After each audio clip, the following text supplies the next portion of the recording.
I have a Lazy Boy chair on the bench today. It's a swivel rocker recliner. And I'll put the style number up on the screen for you. This chair was made in 2017.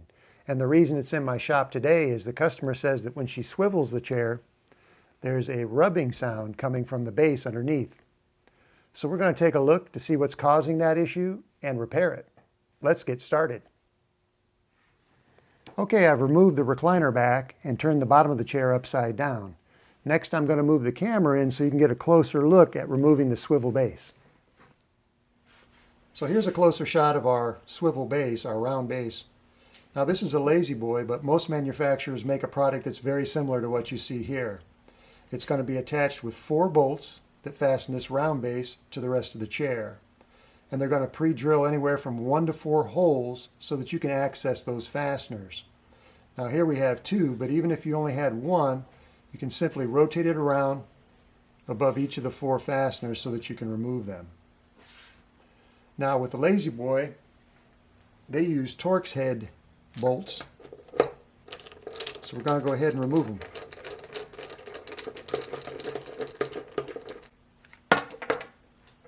And if you need help fishing the bolts out, sometimes a pair of pliers comes in handy for that purpose.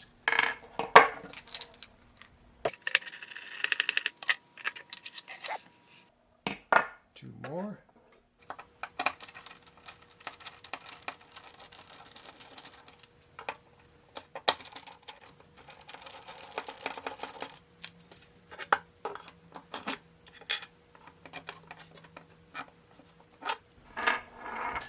Okay, there are 4 bolts.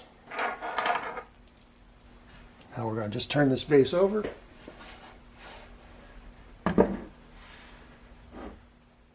The swivel plate is the first part we want to check. We want to make sure it's still in good condition and that it's properly attached to the round base. So we check the fasteners that hold it in place, and I see that none of them are snapped off or appear to be loose, and we'll check those for tightness here in a minute. Next, I want to check this plate. You want to push firmly and rotate it back and forth. And what you're looking for is smoothness of operation and to see if it's overly noisy. If it's not smooth or it's noisy, this needs to be replaced. This one still works fine. So let's make sure these fasteners are tight before we set this aside.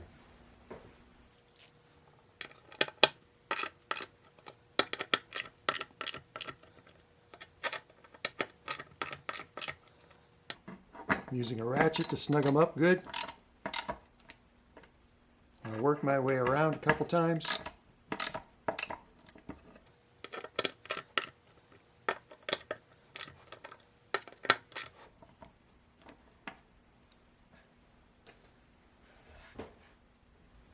If your swivel plate is not in good condition, add that to your parts list, along with any of these fasteners that may be missing or broken. If one or more of these fasteners is snapped off inside the T-nut in the base, see my video, The Recliner Swivel Base Repair, for more on how to deal with that issue. Now that the floor base has been removed, we can get a good look at the wooden rocking base here. You can see these scrape marks showing us what the customer was talking about, the 2 bases rubbing together. So generally there are 2 things that can cause rubbing like this. One is one or both bases that have loose fasteners, or a problem with one of the 2 bases, or both. I inspected this base and I've already found that this side here has a loose joint and the rail on this side is leaning over a bit. So this base is also going to have to be removed for repair. And to do that, we have to take it loose from the rocker springs and disconnect this linkage here that holds the pawl to the drive rod. So let's do that next. First, I'm going to install these 1/4 inch spacers that are about 1.5 inches tall to each end of each rocker spring. Before I do that, I'm going to need to open the scissors to give us a little room here. And now we can install the spacers.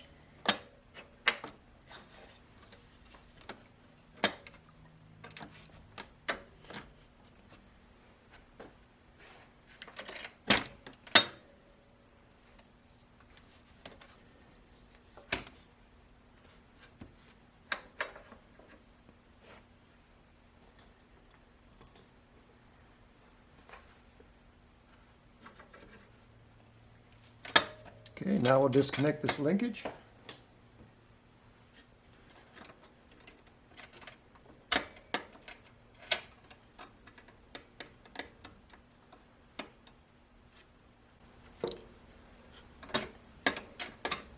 Take it loose from the pawl, the lever that controls the ratcheting recline. And then you'll want to put this little pin and clip back in place so you don't lose it.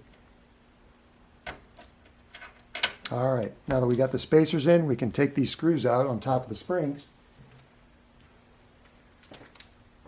And a Torx bit is required for that as well.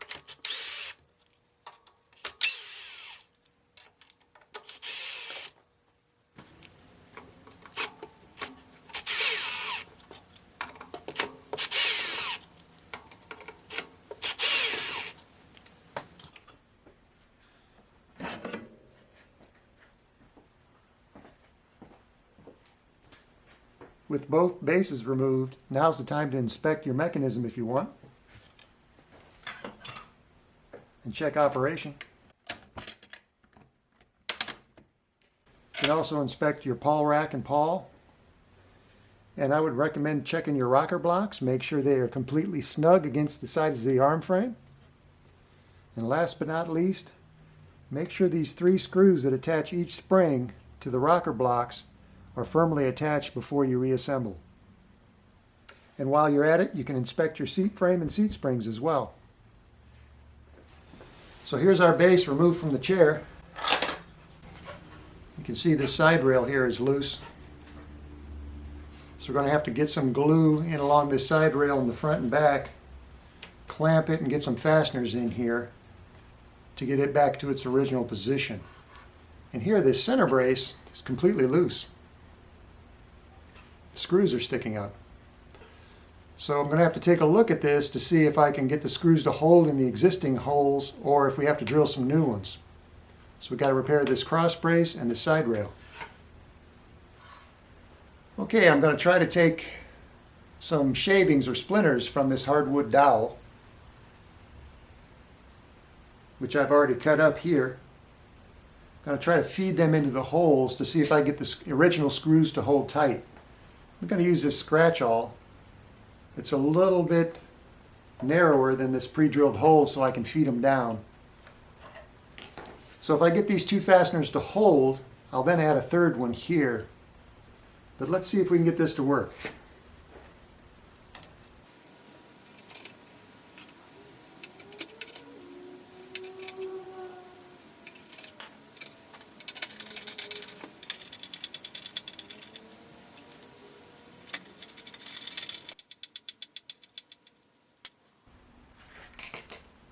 They seem to be good and tight, but just for insurance, I'm going to pre-drill another hole here and add a fastener to each one of these supports. So let's do that next. So I've selected a drill bit that's not quite as large as the diameter of the shaft of the screw we're using. And I've set the length to be identical to the shaft of the screw minus the head.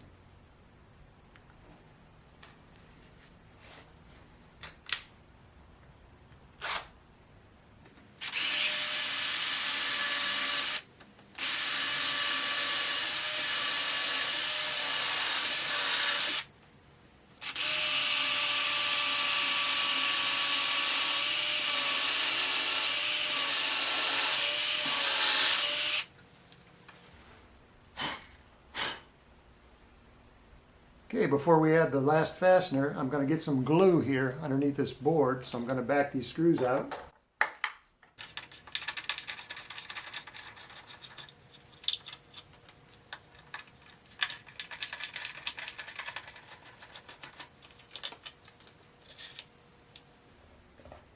And just take some standard wood glue